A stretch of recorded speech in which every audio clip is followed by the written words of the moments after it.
Kiev et Moscou ont donné le coup d'envoi d'un échange massif de prisonniers, processus qui se poursuivra tout au long du week-end. Le président ukrainien Volodymyr Zelensky a annoncé que cet échange est un moment clé dans le cadre du conflit qui s'intensifie depuis plusieurs mois.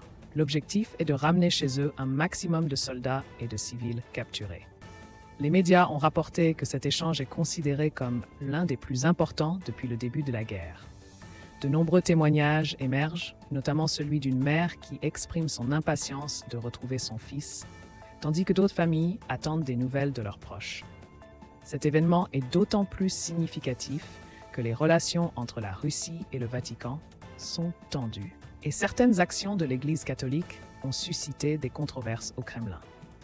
Les déclarations des responsables russes laissent entendre qu'une fois cet échange effectué, de nouvelles discussions concernant une éventuelle fin du conflit pourraient débuter.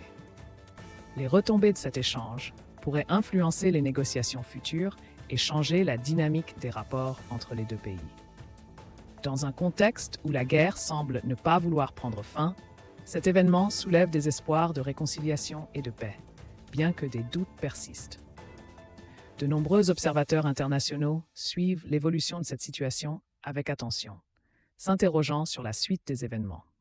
L'échange de prisonniers peut-il marquer le début d'une désescalade des tensions entre les deux nations? Les jours à venir seront décisifs et détermineront le chemin à suivre pour l'Ukraine et la Russie. Les retrouvailles émouvantes entre les soldats libérés et leurs familles témoignent de l'impact humain tragique que ce conflit a eu sur des vies innocentes. Chacun espère que de tels échanges deviendront une norme, plutôt qu'une exception dans ce conflit dévastateur.